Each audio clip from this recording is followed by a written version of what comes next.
Hey, welcome to another update on Archmage Rises, and with me this week is Ernest Scribner from Emergent Mage. EmergentMage.com. EmergentMage.com. Okay, Yep. So where does that name come from, EmergentMage.com? I was just trying to come up with a good name, and Archmage Rises. No, I was just trying to come up with a good name that sounded that expressed somehow emergent gameplay. Yeah. Okay, and so your website, do you call yourself a journalist or a blogger, or like what do you call yourself? I guess I'd be considered a blogger. Yeah. Okay. So what was the idea behind EmergentMage.com? I was trying to. Are we recording? Yeah. Okay, fair enough. Why? You don't want me to? I just did. I don't know.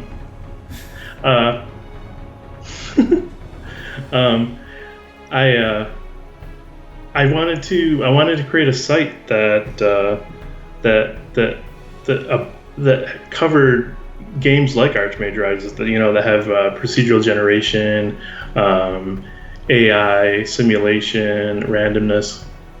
I wanted to write about these things. Yeah. And so your site is kind of like a hub of like all those different games, right? Like if I went to Rock Paper Shotgun, for instance, like it covers like all games, right? Whereas you're very specific on this genre of what you call emergent. Yeah, absolutely. Like I it's not uncommon for me to hit PC Gamer or Rock Paper Shotgun each day or whatever, and there's usually be one or two articles on there that I found that I wanted to read. But I think it'd be cool to have a site that was covered just all the ones I wanted, all the games that I liked. Hey, that's a great reason. So for you, what is it about these games that you define them as emergent, or what's so special about an emergent game for you that you love it so much in order to create a website around it? I like the fact that replayability is nice, but it's not just that. It's more, it's the idea that crazy, weird, interesting things can happen at any one time. The shenanigans, the stuff that you read, that you read or play in NetHack, where someone's floating and something gets dropped and it changes, what's on the floor, and then suddenly that has an effect on some creature, and just strange things that you can't usually do. And the other thing is that a lot of them have a set narrative. Sometimes there's a lot of great artists who create fantastic stories, but to some respect you feel like you're just going through their maze that they created for you. To go down the hallway, turn right, go down the hallway, turn left. Yeah, I'm fascinated by things like Dwarf Fortress, the things that happen in that game, and the stories that evolve, the things you find in roguelikes, and likewise in the Paradox games, in Crusader Kings 2, and there's so many moving parts and simulation pieces going on, and it's fascinating. Okay. And you know how to play Crusader Kings 2? I can play it some. I'm not very good. Well, you're a better man than me. I think I've tried twice with 3-hour tutorials and still never got anywhere. Yeah. I've had a hard time with those tutorials. Yeah. Actually. So no, I'm hoping I'm a lot better in Crusader Kings 3. So Ernest, you reached out to me, I don't know, a couple weeks back, not too long ago, and said like, hey, I would love to know kind of what's going on behind the scenes and write some stuff about Archmage Rises. And you just recently published an article about Archmage Rises that everybody should go and read just to get your numbers up. And so you've been a longtime fan of Archmage Rises? Absolutely. I backed it at the dev level a couple years back at least. And so I've been following it. I watch a lot of updates with you and Nick every week, and yeah. Yeah, cool. So so you've been following it for a long time, and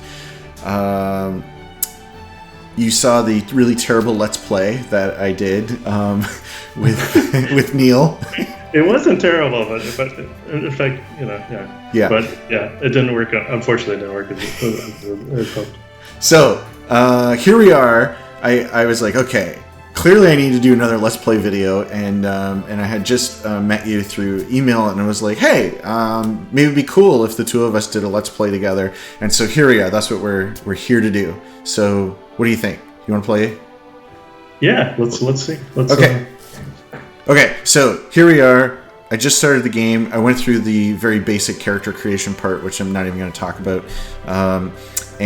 So here we are at this town, and I can pull up the map here, and this is the map, and this is all that I know about the world. I guess technically, like, if you're born and you live in a world for 16 years, you would know more than just this little area. But anyway, I'm here in a town, and at the gates I'm about to enter, and what I think I'm going to do, man, I got some weird problems with these tooltips. Okay, anyway, so I'm just at the very start of the game, and I can go to town and find something to do.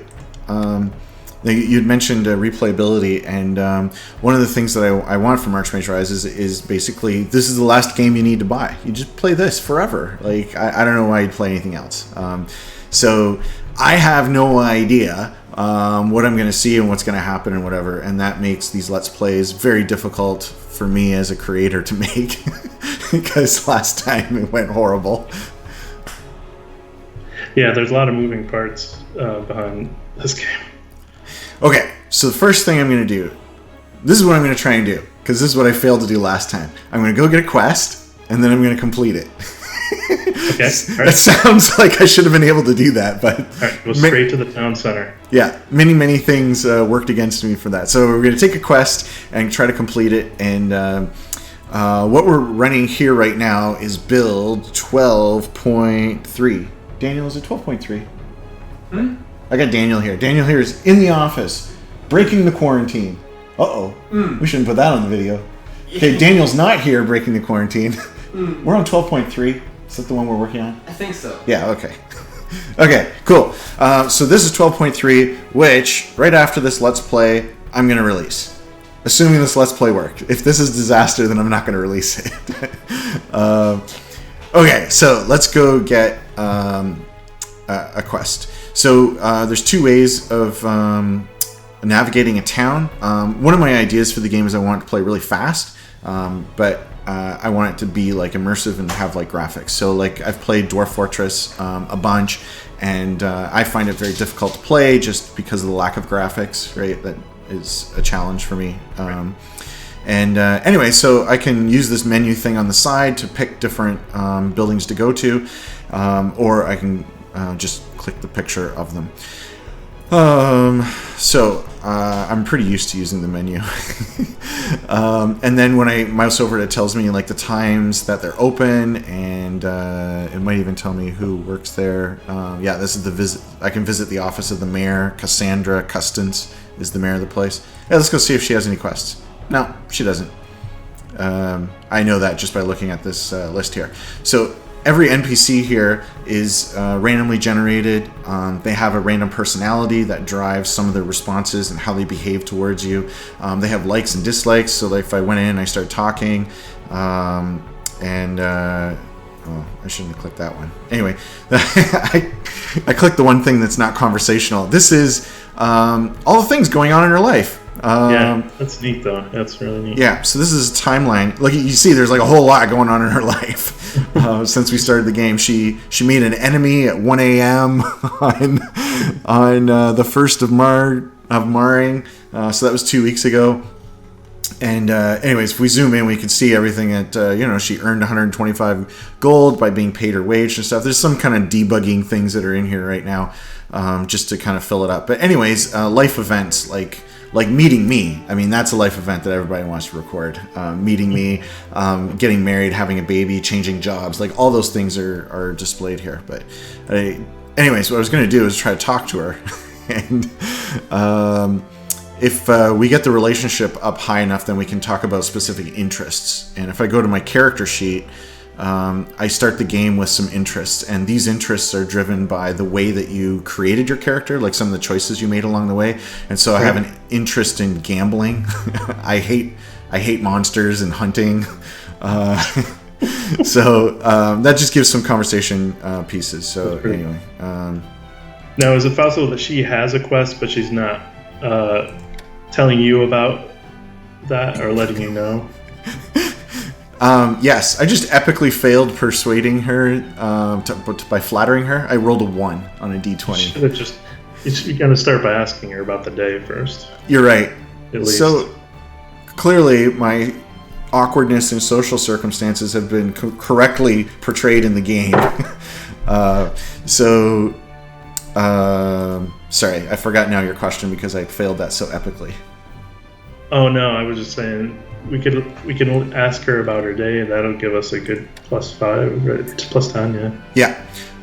Yeah. You asked if we get to know them, they give us a quest. Yes. Right. So she may have one, but. Yeah, but she doesn't have like a burning one, right? So you get to this point, like say your car breaks down, you're on the side of the road, and somebody pulls over to help you out. It kind of doesn't matter like how much you know them, you want their help, right? So if she's in a desperate situation, that'll be that way. But other things that are kind of like more personal, like I don't know, I'll just pick something like, I don't know my birth father, would you be able to go to another town and try to locate him or something? That's not something you're going to just give to anybody. Right. Huh. Okay, so anyways, that's the mayor. She doesn't have a quest for us, so I'm going to go to the inn. Hey, he doesn't have a quest for us. Oh, let's see. Okay, let's go to local news. See if anybody has a quest. So these are the different quest types. There's 3 different types, and these are the people. And this person, she lost her hatchet. This person needs somebody a crier, like somebody to go yell at somebody. This one has a delivery.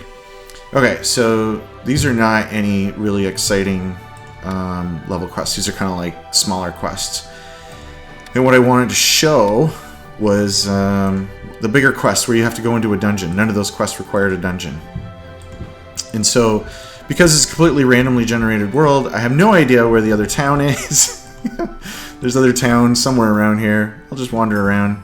Uh-oh, I see skeleton tracks. So there are monster lairs that are secretly hidden throughout the world, and they're real, and they populate with monsters, and then over time, as time passes, so you see it's 3 p.m. on the 17th of Marring, 280. So hours pass, days pass, weeks pass, years pass. So as time passes, the monsters will reproduce, and there'll be more monsters and stuff. So if you just leave a monster lair alone, it'll get like really hard. And from a game design perspective, I kind of like that because things that you leave for later in sort of in a way scale. Like if you come back later, you're probably more powerful, but the monsters are also more powerful. So if you can find a monster lair early, then it's like a lot easier.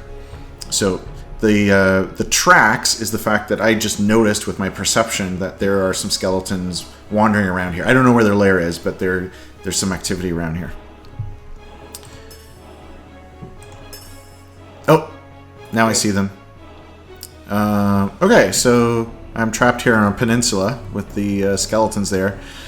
Now, here's the thing about skeletons. They don't move very fast, okay? We've all watched The Walking Dead, and we know that you can run away from them. So, this is a skill check. So this is an encounter that I'm having with skeletons. And I have a choice to fight them, run from them, or use stealth. Skeletons are not very perceptive. Probably the lack of eyes. So I could use stealth in order to avoid them. Let's do that. Nice. I succeeded! Woohoo! Okay. So all your skills in the game get added to your dice rolls. So your dice roll is at D20, so it goes from 1 to 20, and your skills go up to 100. So it's possible to have skill checks that require like 120 or something in order to pass. So my 5 stealth added to my 11 gives me a 16, which was enough. I succeed. So now I have a couple choices. Now that he doesn't see me, and I'm hiding in the shadows or whatever, I can ambush him, and that gives me a surprise round in combat, which isn't implemented, but that's what it's supposed to do. Or I can follow them to their lair. So this is, if I had a quest where a mare or I should really turn that off. If a mare or a soldier or someone is like, hey, can you go take out some skeletons or whatever? I was like, I don't know where they are. That's one way I could like watch them kind of shamble along to their lair. Or I could just leave. What do you think, Ernest? You have a pretty good perception, so I guess you can follow them to the lair. Okay, so let's follow them to their lair. Blew it. As in real life, I'm good at rolling ones. Okay, I've been discovered, and now they're attacking me. Uh-oh. Okay, well, there's only one of them, so that's good. So combat is turn-based, and there are 3 rows. So this is like far distance, like long range, then kind of middle range, and then close up front range. And so there's different spells. I don't have very many spells. I only have one little basic magic missile spell, and then I have a shield. So because this guy is 2 steps away, and I just know from playing the game that he's not going to be able to come up to me. He does animate, I just haven't put the animations in yet. That's coming in the next build, the combat build. So now I'm going to cast a spell, and I'm going to hit him with my Arcane Bolt. And down here I have the number of action points that I have in a turn. Action points is kind of like dividing up time. Like you only have so much time during your turn to do things. And so casting a spell takes a certain amount of time. And so I have 6 units of time, and this spell uses 3. So the next thing is that no other game has is a slider, which is to determine how powerfully I cast my spell. Basically, it's like, how hard am I going to throw my punch? Am I going to throw like a quick jab punch, or am I going to like do like a haymaker, like really throw it at him? Same thing, I use the example of baseball. If you're swinging to get a base hit, or you're swinging to get a home run. So you can decide that. So the whole game revolves around your stamina usage, which is this big gold thing in the center. And that's what powers all your spells and all your abilities and stuff. So he's got 40 hit points. If I do this at 2.5 stamina, then I get between 18 and 26. So in 2 shots, I should be able to take him out. So there's the first shot, and if I just click again, I get the second shot.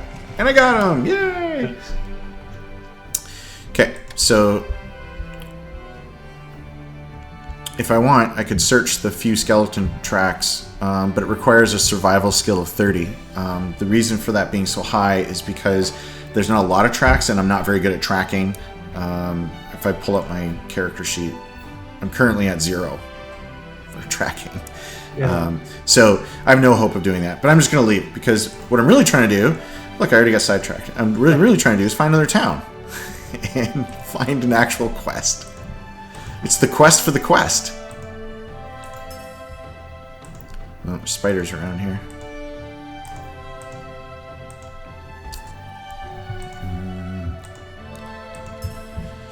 If you're high up in the mountains or in the hills, you can see further, just like that.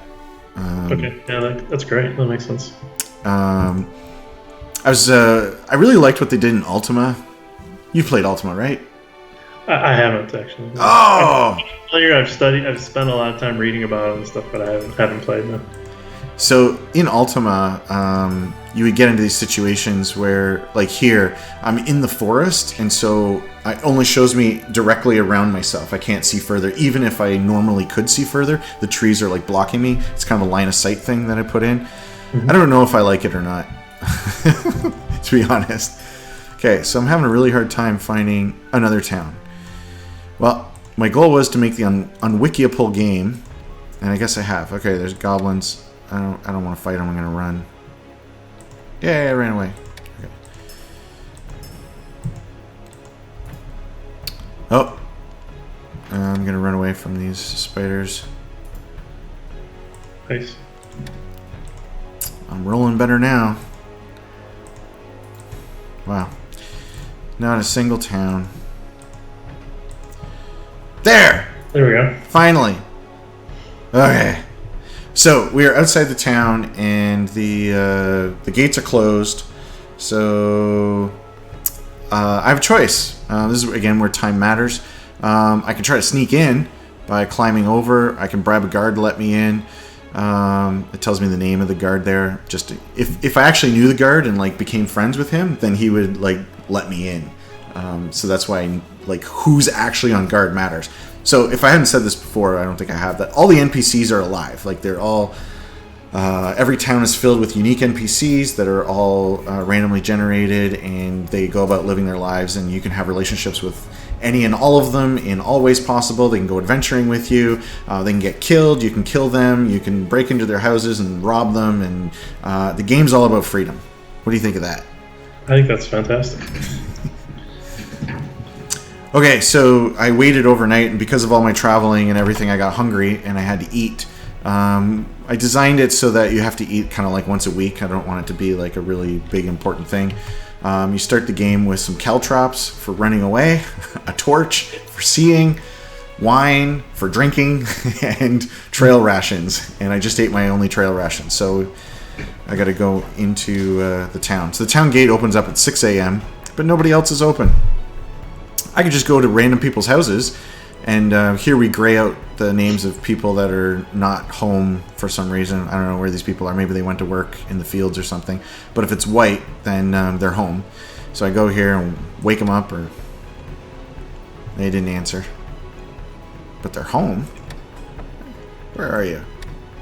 Oh, there they are. What can I do for you? Tell them a joke. Okay, so I started the game with 2 jokes. And as you go in and you... I performed the joke. It was a hard joke to tell. Yeah, that's good. He didn't get it, though.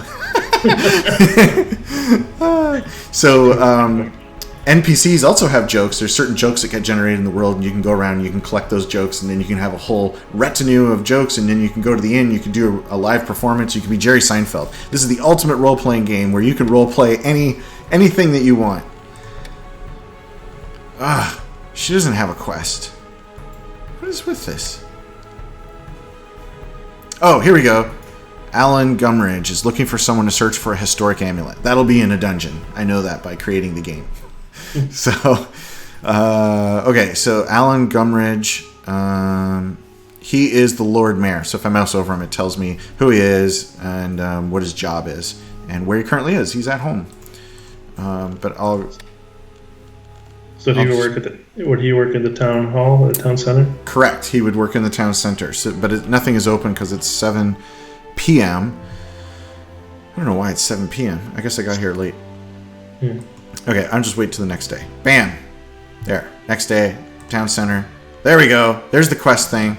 Nice. Okay, I could use some help finding the Grag amulet. Okay, after the Conclave Civil War, so that's like a certain period in the lore of the world.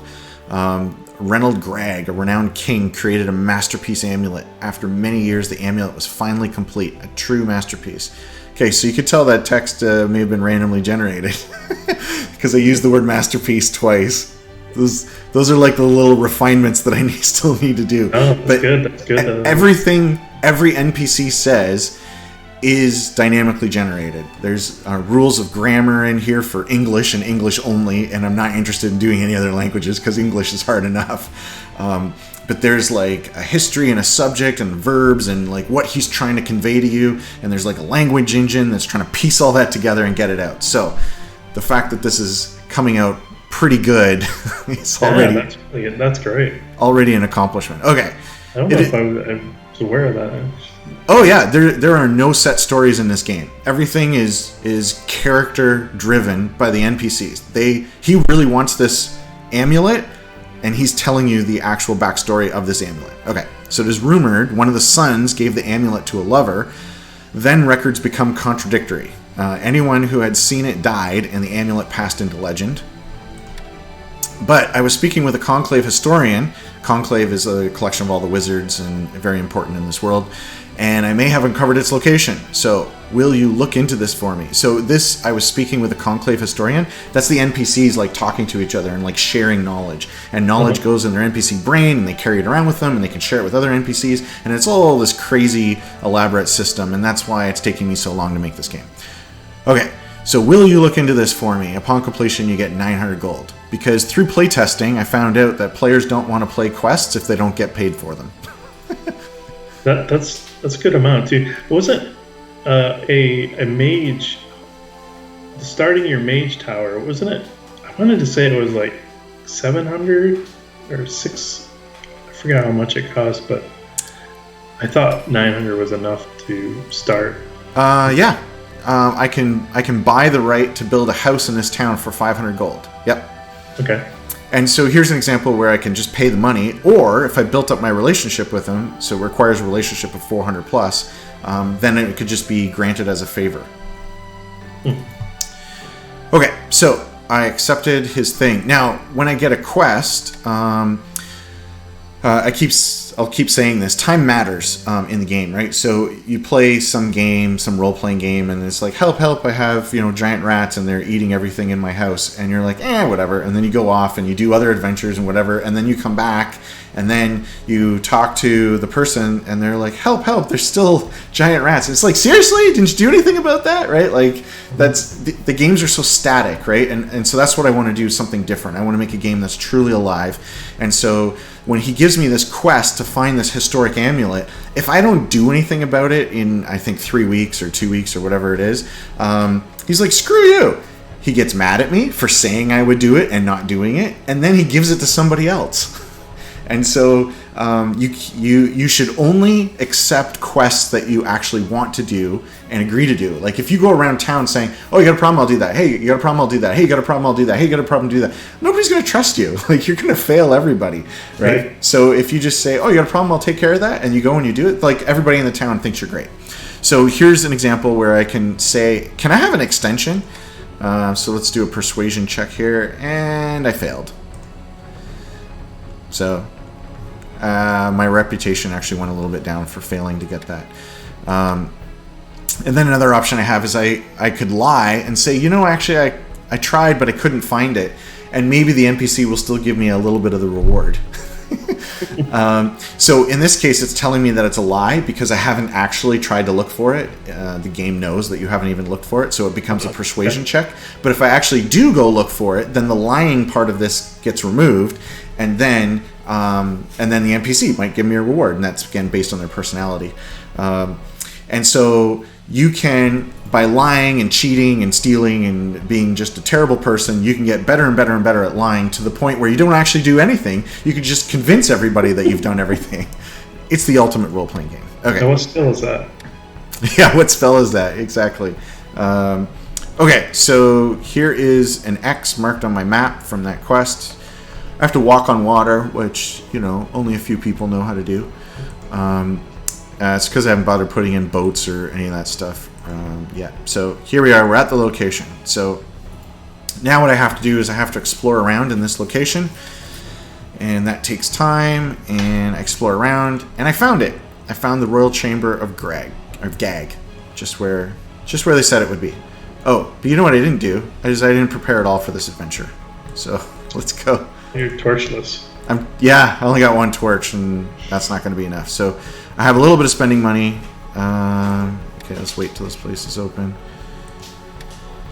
And it's 6 a.m. So if I hold down spacebar, it just passes time. And now places are open. Okay, so I'm going to go to the outfitter. And there's a bunch of things I can buy. What do you think I should get? I think you should definitely get 3 torches at least. Yeah, that's true. I need torches. Okay. And maybe a lockpick or 2? Yep. Okay, so lockpicks are for opening doors that are obviously locked. And then there's thieves' tools, which are used for disarming traps. But okay. I can't afford it. Those are brand new. I can't afford any of them. Even like the lowest one is $250. Okay. I could buy a towel because you always need a towel. We have some trail rations here. And now that I've spent all my money, I don't think I can buy any spells. But I'll see. So I go to the Conclave. Hey, so here's a guy with a joke. Let's hear his joke. A scholar and a pirate. And now I have a new joke. Cool. So I can't tell him the same joke, right? So I could try and tell him the same joke. That's good. Okay, stop talking to him. So I can buy books which contain spells, 400, 500, 400, 300. Yeah, there's no cheap spells here. So this is one way in which you can get spells. The other way is to go adventuring and you just find them in dungeons and stuff. So right now for spells, I have just a few. Arcane Insight, Dispel Magic, Arcane Shield. Let's go to the Weaponsmith and see if I can buy... I can only afford a common weapon. So I can get a bow, I can get a short sword, a knife. What do you like here, Ernest? Well, let's get a... Well, we have distance stuff, so let's get a short sword for something up close. Okay, and it automatically equips it. Or melee, I should say. Yeah. So I got my sword. If I go to my character sheet, there it is. It's a single hand weapon. I could equip it on the other side. Clearly the logic doesn't work to move it across. But you can be left-handed or right-handed in this game, and that's important. I don't know if that's important. I'm sure somebody cares. Okay, so that's about as much preparation as I can do with my limited funds. And now I will go to the lair, or to the dungeon, and start searching around for this thing. And let's see if I can actually finish a quest. So we just completely overhauled our dungeons and made them all 3D. And do you remember how long that took us to do that? I do not. 18 months. Pretty ridiculous. Wow. Yeah, that's fun. Yeah, because everything's procedurally generated. Yeah, and, I believe it. That's a lot to it. So they're all 3D now, and what you're seeing for the first time here, Ernest, is we have some bones and stuff thrown around on the ground. That's new. We're trying to make them less clean. We're trying to make them more grimy and such. So that's kind of the first start. So this is what's going to be in the build. So like when I say that these dungeons are randomly generated, the size of this room, the fact that there's carpet, the material on the floors, on the walls, the placement of every candle, of every torch, of these statues. Which statues are they? This treasure chest. What's in this treasure chest? A crowbar. That's good for stuck doors. The height of the ceiling, the kind of ceiling, everything is dynamically generated.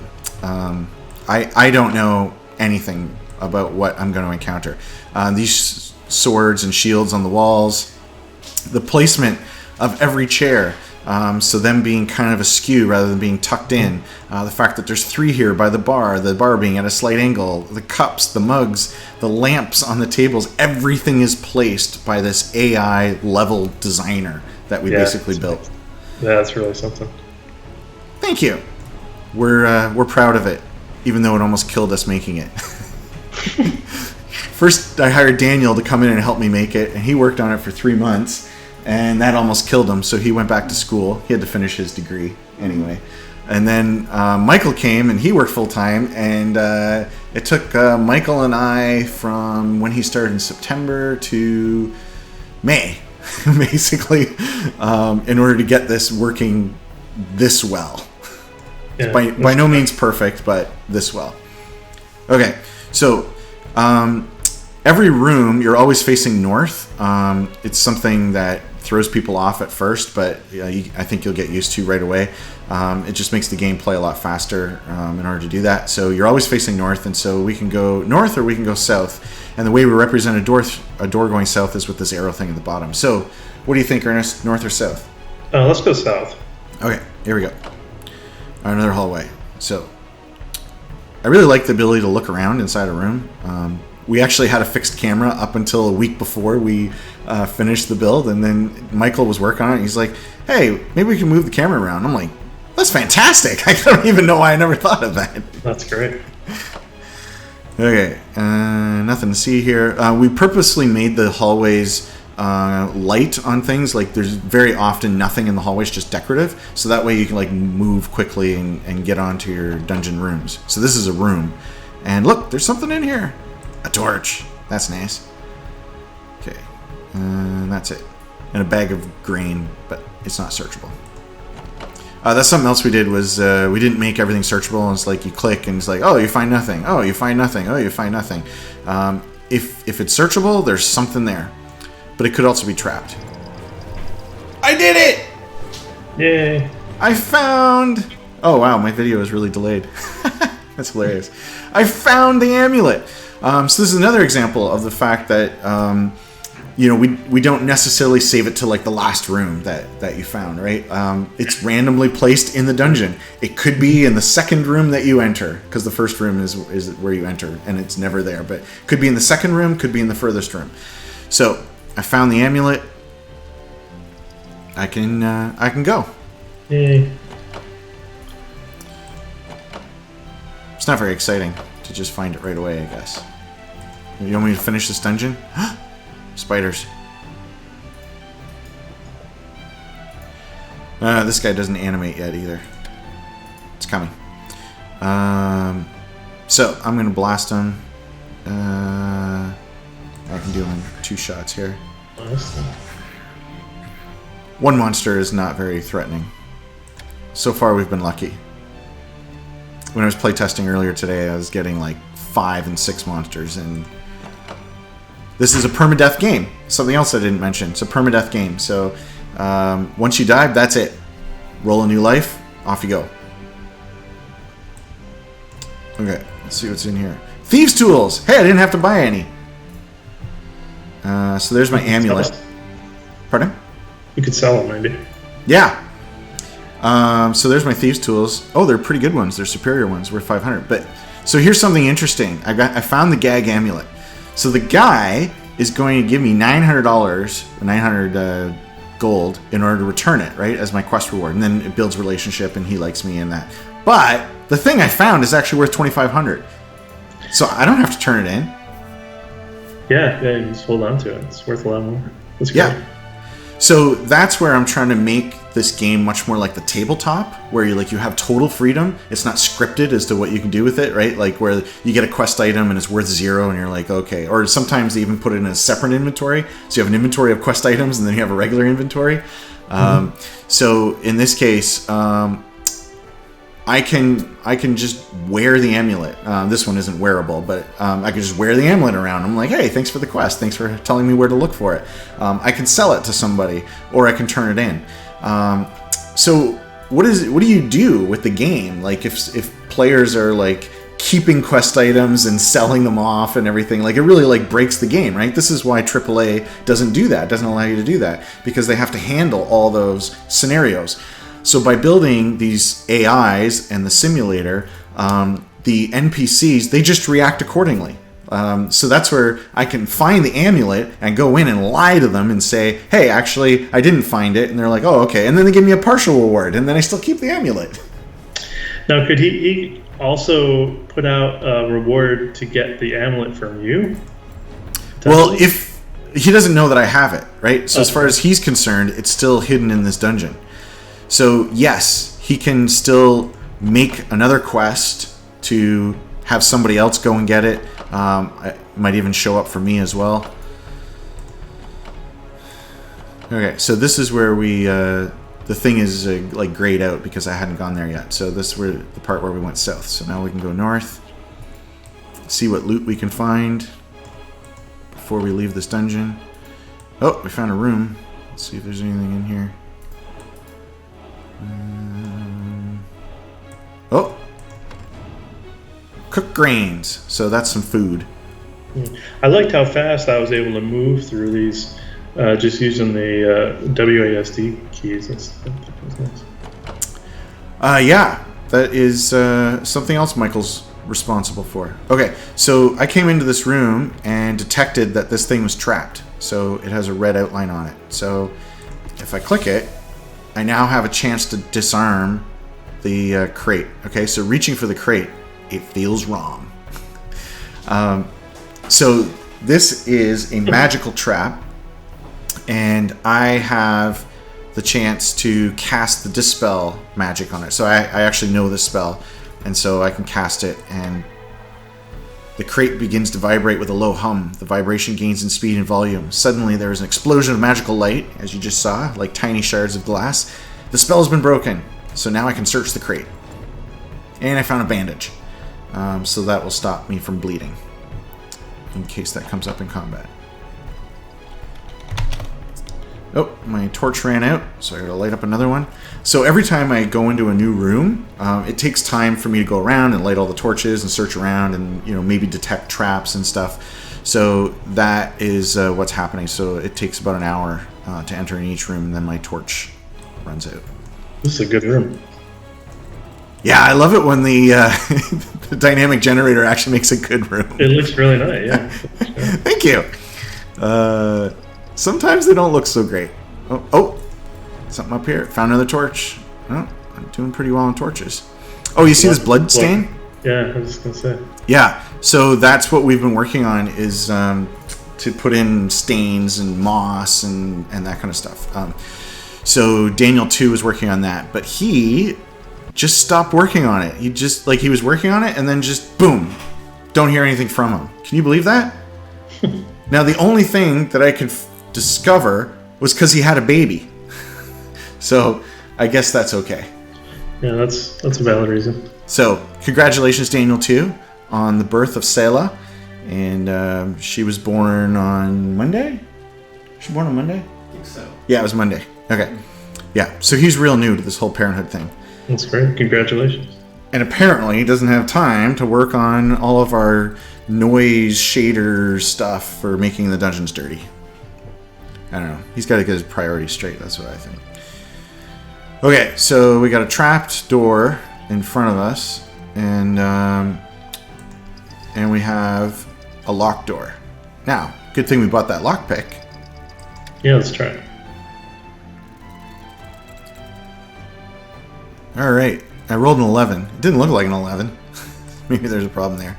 Okay, you work diligently at the lock, careful not to apply too much pressure, listening closely, and then click, the lock opens. Woohoo! So now we can go through this door.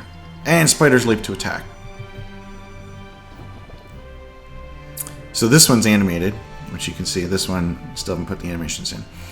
Okay, so I got some monsters here. So the first thing I gotta do is throw up a shield, which is basically temporary HP to block damage. Because I'm a mage. I don't have shields and armor and stuff, although we do allow players to get like plate armor and shields and swords, and so they can play out being a battle mage instead of a pure kind of cloth mage.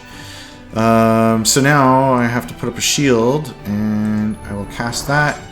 So now I have a shield of 26 points protecting me, and that's what this green row is around here, this green circle. And so with my remaining action points... Oh, I can hit him with my weapon. You can hit him with your weapon. I can hit him with my weapon. That doesn't use up any stamina.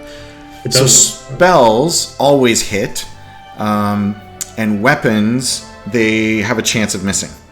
And then as your weapon skill gets higher, then your accuracy with the weapon gets higher and higher and higher. But this weapon, the short sword, takes 6 AP, and I don't have that, so I have to use a spell. Okay. So this little ghost creeper, he's very small. He only has 8 hit points, so I will shoot him. Blech. Okay, and now the Dread Sprinter. There should have been something that said what he did. It's in the log here.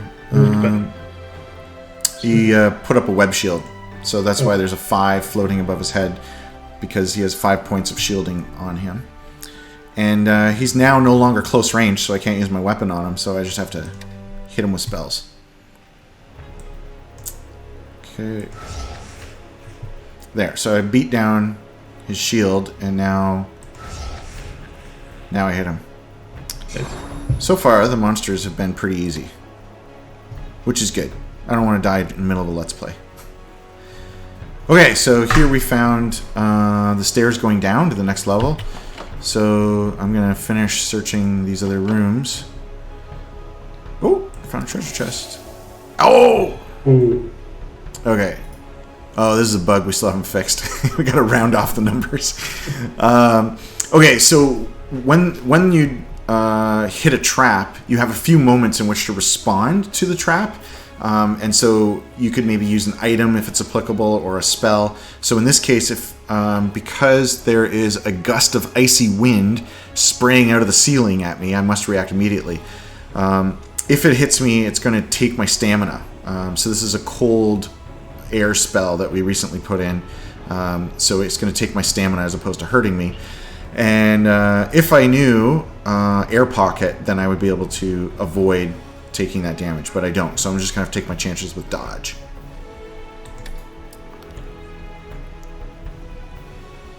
I failed. Oh. It wiped out all my stamina. Okay, so exhaustion falls upon you. You lose 30% of your stamina. Oh. Search the chest. Hey, I found a map of the dungeon. And a torch. And a bandage. Okay. I'm out of stamina. So, the only thing I can do about that is leave. Go to an inn. And I guess I might as well turn in my quest item. This is the closest town, but we actually got the quest over here in Millstone. At 7 p.m. I can still enter the town. And the inn is still open. The inn's open late till 11, so we can go there and we can sleep. So I have a couple choices for sleeping. They have a common room or a single room. There's this concept of well-being, which is kind of like your mental health, for lack of a better term. So things can happen in the game and make you miserable. So like getting hurt in combat can make you miserable. Your boyfriend or girlfriend breaking up with you in the game can make you miserable. Falling down a ravine can make you miserable. So there's just all these things that can happen in the game that make you miserable. And managing your well-being affects... it will affect your combat. And if you're like really miserable, then maybe your spell casting is not as powerful. If you're really happy and things are going great, then your spell casting does more damage. So there's ways of managing your well-being. So I can pay more money to stay in a better room that gives me a boost to my well-being. I'll just do that. Now I don't have enough money to do it. I have to stay in the common room. Okay. But if I go turn in this amulet, then I can get my big reward. So pass some time. Okay, so the town center. So what do you think? Should I turn it in? Oops. You did. I didn't give you a chance to answer. Sorry. I thought there was going to be another choice of lying about it. But there wasn't. It's breathtaking, isn't it? Fantastic. You did it. I am in your debt. And he paid me. And my relationship went up. So, that is a little bit of Archmage Rises and how it plays. Yeah, that's awesome.